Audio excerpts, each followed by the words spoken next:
is up, YouTube? It's Tom from Tech Time, and here at Tech Time we bring you all your tech all the time. So if that's something that interests you, make sure you hit that subscribe button. Also smash that bell notification icon so you can stay up to date with our weekly content. What am I got for you today? Today I have a review on the Samsung Galaxy S9.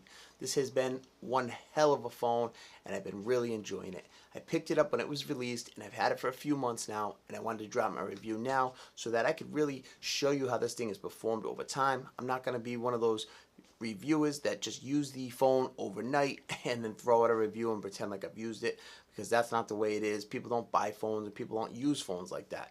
You know what I'm saying? So I wanted to give it to you real and authentic. I've used it as my daily driver for a few months now, and what I can tell you about it is it's incredible. It really is. It's got unbelievable cameras, super snappy. Samsung has definitely turned down their software optimization and haven't made it as heavy, and then it's definitely been optimized so much better and worked out where it just really runs super smooth. So today in the review we're going to do things a little bit differently. I'm going to break it down into about 6 categories so that I can give you a better, staying true to the section that I'm on, and it can be a little bit more cohesive for you. So we're going to start it off with hardware. The Samsung Galaxy S9 comes with a 5.8-inch Quad HD screen. It also has glass on the front and the back. It's Corning Gorilla Glass 5. It does scratch a little easily, and it can be an issue maybe, if you don't use a case. If you do drop the phone, it probably is going to break. That's the problem. That's one of the main issues with this phone, is the glass on glass design is gorgeous, but it also leaves room for error. So you got to throw a case on it if you don't feel confident, and I don't feel confident, so I always slap a case on it. I have a bunch of case reviews you can check out in my Samsung Galaxy S9 playlist, and those will give you a few options, some cheap, some a little bit more expensive, more premium, and stuff like that. You can go around and look at those, and if you see something you like, make sure you pick it up. Also, hardware-wise, this has every sensor you could ever want. You have a heart rate sensor, iris sensor. You have a fingerprint scanner on the back in a better location this year. It's not up next to the camera anymore. Now it is down, centered in the middle, and that's what everybody asked for. Samsung listened, and they delivered. Hardware-wise, this phone is spec'd out as much as you can get. Snapdragon 845, Adreno 630, 4 gigabytes of RAM, 64 gigabytes of onboard storage with a micro SD card for expansion. You have a dual speaker setup, single camera with a dual aperture, and then a front-facing 8 megapixel camera. The rear camera can shoot in 4K 60 frames per second. That's just a quick overview of the specs and hardware. The hardware on this phone is incredible, top notch. You really, you can't ask for more in hardware. Me personally, I could do without the glass back and go with an aluminum back, but with this glass back, it does give you wireless charging. And it's not just regular wireless charging, fast wireless charging. Samsung's one of the few, if not the only, manufacturer on the market that supports fast wireless charging. So that's another one-up for them. They do things and they do it right. They really do. Samsung gets hated on because they push out quality products all the time, so people just nitpick and they want to find something that's wrong with them. But you know what? It's pretty tough. Samsung has really been doing it great. I think last year the S8 was a good shot at it. I think the Note 8 hit it on the head, and I think this Samsung Galaxy S9 really knocked it out of the park. It's refinement. It's not a huge change, and they've taken some heat for that. But overall, I think it's really done a great thing, and they've pulled it all together and fine-tuned it. Moving on to the second category, and that is display. The display on the Samsung Galaxy S9 is unmatched. It really is the best display on the market. There's nothing out there that can compete with it. There's other cell phone manufacturers that put out nice screens, but nothing like this Super AMOLED Quad HD screen. The colors are just super vibrant. The whites are white, the blacks are black. Everything looks great. The one problem with the screen to me is the curved glass. I could do without it. It's really just there for aesthetics, and it doesn't really help. You do get a little bit of glare. They've made the curves a little less pronounced, but it still gets some kind of a glare, and sometimes when you're typing, it can be a pain in the ass on the edge of the keyboard. But overall, it looks nice. It blends well together. The aluminum sides, everything just looks really nice. Like I said, the screen is bar none the best on the market. It gets super bright. I have the LG G7 and in direct sunlight. I have a picture on my Instagram. You could check it out. You could definitely see the S9 screen way easier than you could on the LCD LG G7 screen with super bright mode. So what does that tell you? It tells you that Samsung is probably 1 or 2 years ahead of other manufacturers in the screen department. You know that when Apple reached out for them for the iPhone X to do their screens, you know that Apple goes for what they feel is the best on the market, and they went after Samsung for their screens because they knew that that was going to be the top tier to put in their flagship phone for that year to really switch things up. Samsung is just really killing it in the screen. That's all I can say. It is beautiful. If you haven't used a Samsung phone before, go check one out at Best Buy or one of your local carriers because the screen on them is gorgeous. It really is. And it's also HDR compliant this year.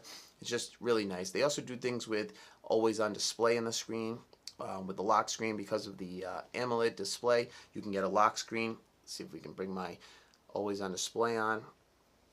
Can't really see it too good, but I have little eyes. There's tons of customization that you can do with it. It's definitely worth a look. It is the best on the market. Really is gorgeous. Next category is software. And this is a place where Samsung's kind of been hit or miss over the years. They've always had nice software, but it's been such a heavy skin on Android, and they haven't had maybe the optimization that they needed, and it's always made their phones lag. The S8 that I had, right up until it hit Oreo, was lagging like crazy, and then Oreo kind of brought it back to life. But other than that, over the years, they've just had issues. Note 8, they really knocked it out of the park with the 6 gigabytes of RAM. I thought that was the extra boost that the skin needed. But now that you have the S9 with only 4 gigabytes of RAM, it has run buttery smooth. You have Oreo 8.0 on it. It's not updated to the newest version, but I do have the newest security patch, so they are staying up to date on security patches. It also comes with Samsung Experience 9.0. That's the new version of TouchWiz that they call it now. They call it Samsung Experience, and it comes feature packed. When it comes to software, Samsung really throws everything but the kitchen sink at this phone, and they hope that you're going to find a feature that you like. The big thing this year was AI emojis. That was kind of a camera implementation of these little GIFs or Bitmojis type things. That kind of was a fail, but they attempted it. Definitely needed more optimization, but they threw it out there. You also have the Bixby button that you returns from other phones, and I really enjoy Bixby. You can check out my video with Reggie Yu on the top 3 features of the Samsung Galaxy S9, and I'll link that above over there on the card or down in the description. And I talk about Bixby and why I like Bixby so much. It is, to me, one of the best internal assistants that you can get on the market.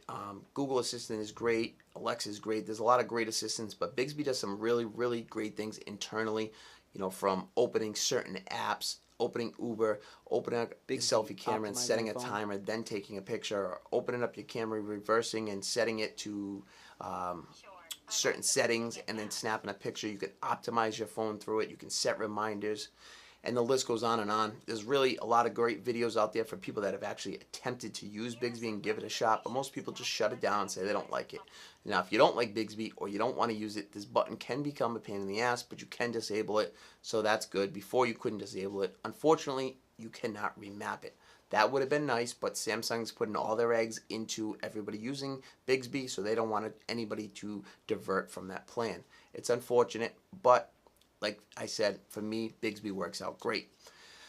You also got in software, you have facial recognition this year. Again, something that came from other phones, but this time on the Samsung Galaxy S9, they're doing something called an intelligence scan. It's where they use the iris scanner and facial unlock software, and it kind of picks the best depending on the lighting. And for me, it's been working out unbelievable. Low light, it switches over to the iris sensor, really knocks it out of the park, and then if not, it uses facial unlock in the regular sunlight and stuff. Super fast, and it's really been great for me for facial unlock at work. My hands are dirty. I throw facial unlock on, and it just works, and I like it. The intelligence scan has really been good for me. It's not the fastest, maybe not the most secure, but it's a great option to open your phone. You also have fingerprint sensors and every other thing. You have a heart rate sensor on here. Now there's an app that you can check your blood pressure. So they're doing a lot of great things in the software thing. You have Samsung themes. Samsung themes are great for people that like to customize their phone. You can pick a theme and it will overhaul your whole phone, and then from there you can pick and choose different things to fix. You can download different icon packs, different wallpapers, going on and choosing what you want to do can really customize your phone and make it your own. Samsung is great at doing that, and they make sure that they throw out lots of options. There's a lot of developers that make Samsung themes because Samsung's is such a popular phone that you have a lot of people that are behind it that will help in the community, things like that. Samsung has that type of support, and that's always a great thing when you're buying a Samsung phone. You know you're going to be able to get cases, chargers, and other accessories like that. And now with the software side, you have a lot of developers helping out with the themes in their theme song. So if you don't check out the Samsung theme store, definitely go look at it. It's great. You can get it for all the past Samsung phones, at least from the S8 up, and the S9, like I said, is no different. There's lots of themes out there, so it's really nice to be able to do that. And the Samsung Basic Launcher works really great now too. Like I said, I haven't had any hiccups in software at all. So I was actually alive, had one hiccup with the phone in software, and it was in the camera app doing 4K 60 frames per second. When I first opened the app, only in bright sunlight, it hiccuped twice, and it kind of like froze up. I don't know if it was because of the sensors taking in so much light at once, but it was in bright sunlight. Both times were like near a beach and bright sunlight. So that's really the only hiccups. This thing has been buttery smooth. I really can't believe it. I just got my G7 in not that long ago, and that thing is giving me nothing but lag and hiccups. I had to factory reset it and do a bunch of stuff. That's another video for another day, but the Galaxy S9 software-wise, I think is optimized great. You really can't get a phone to run this smooth that has this many features. You know, you have the OnePluses out there that run super fast. You have the Pixels that run super fast, but the Galaxy S9 runs super fast. Maybe it's a split second, not as quick as those phones, but you're getting every feature in the skin. You're getting the best multitasking out. You're getting split screen that does it like nobody else. Picture in picture. There's just so many features that Samsung throws at you, and you really can't go wrong. You're going to find a feature on this phone that you like. You're going to find probably multiple features that you really, really enjoy. One thing I do want to mention about the Samsung software that I really like is when you get a notification, you swipe down in the notifications, and if it's a text message, you can hit the button and then hit mark as read or reply. I've noticed on other phones that you have the option to hit swipe it away or hit maybe like, or depending on the thing, but in a text message you don't have the option, or an email you don't have the option to hit mark as read. Samsung is one of the few softwares that has that, where you can click mark as read and the text message is just marked as read, or the email is marked as read.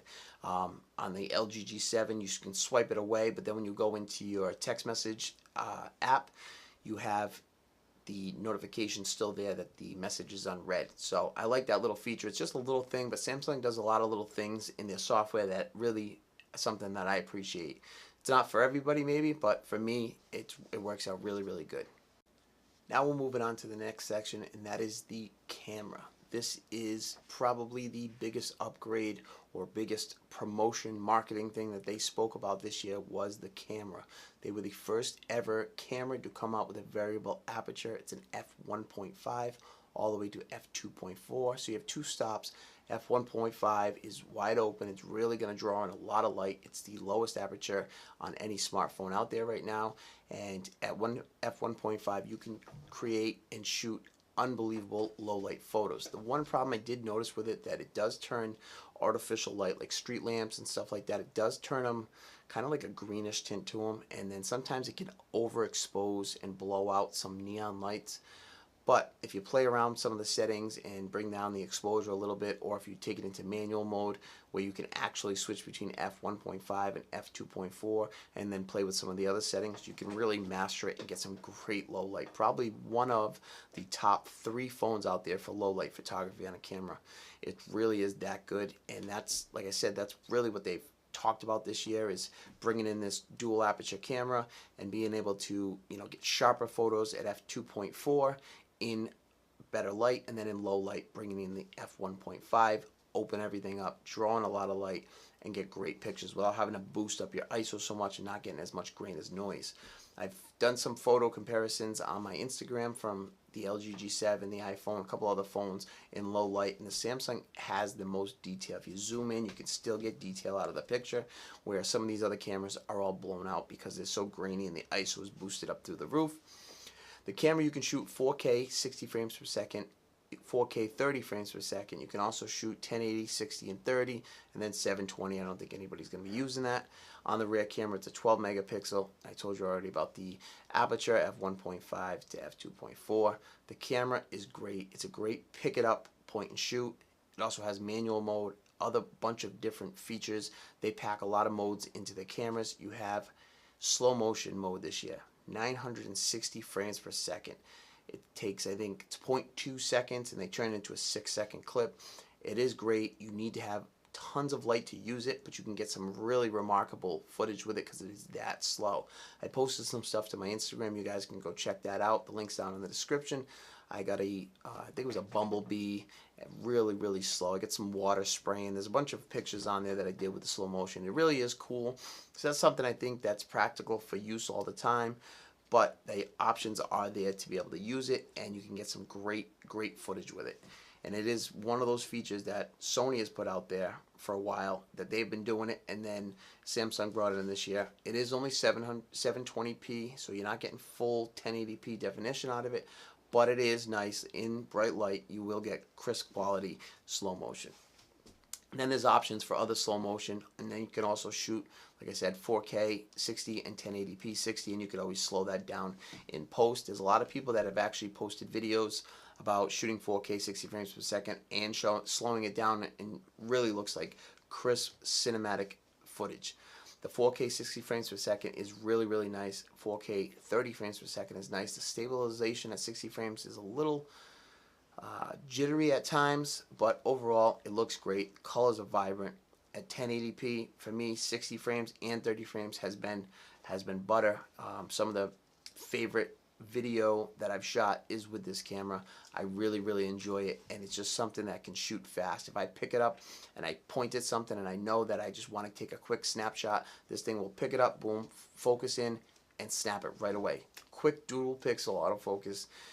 Probably one of the quicker cameras that can focus on the market. The autofocus works great, 9 times out of 10. And I've had issues with some of my other phones, and that's a big problem, is autofocus on some of my other phones. And that's something that really bothers me. But Samsung, I always feel confident when it's in my pocket that if I see something I want to shoot it, it's going to take a great photo.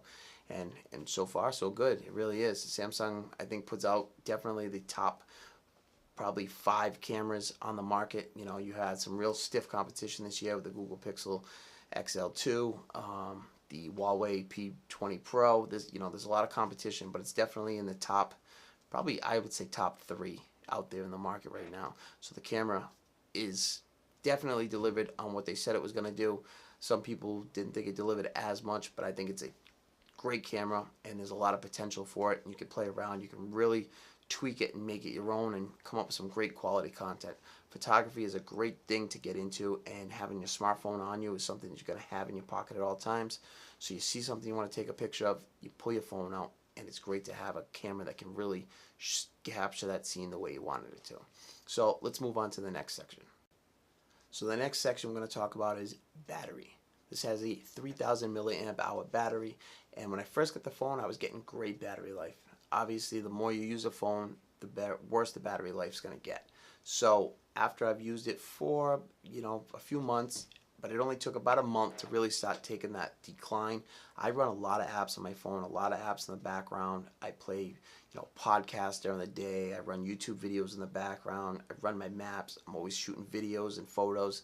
So I kind of use my phone hard. Sometimes I'm editing on it or rendering video through Power Director. So I'm really pushing this phone to its limit, and that puts strain on the battery.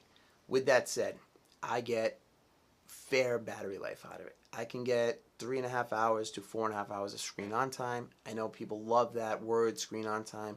That's not the tell all to battery life. Everybody's screen on time is going to be different depending on what apps you have in the background. If you got Facebook hogging up a bunch of your battery life and a lot of background services going, it's going to change. If you're running a GPS and then you don't shoot any video that day, there's so many things that can change. If you watch a ton of YouTube videos but you don't do anything else on your phone, you might get more screen on time. So, you got to take that with a grain of salt. There's a lot of things that go into battery life, but I can get 3.5 hours to 4 hours of screen on time. My average day, I go to work in the morning at 7 o'clock. I get to work, so the phone comes off the charger at about 6:20. And from there, I use the phone mostly with Bluetooth headphones, sometimes wired. I'll watch a few little videos. I use GPS. I'm taking photos, watching, shooting some videos sometimes. And then at lunchtime, I play around, look at a little Instagram, maybe Twitter, make some phone calls, some texts. And then as the day goes on, maybe I'll use the GPS 1 or 2 more times. I get out of work and I probably got 25% battery life. I get home, still maybe 20%.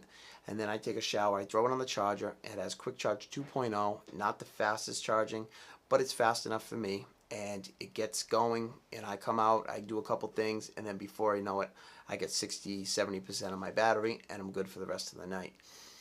For some people, their days may be longer than mine.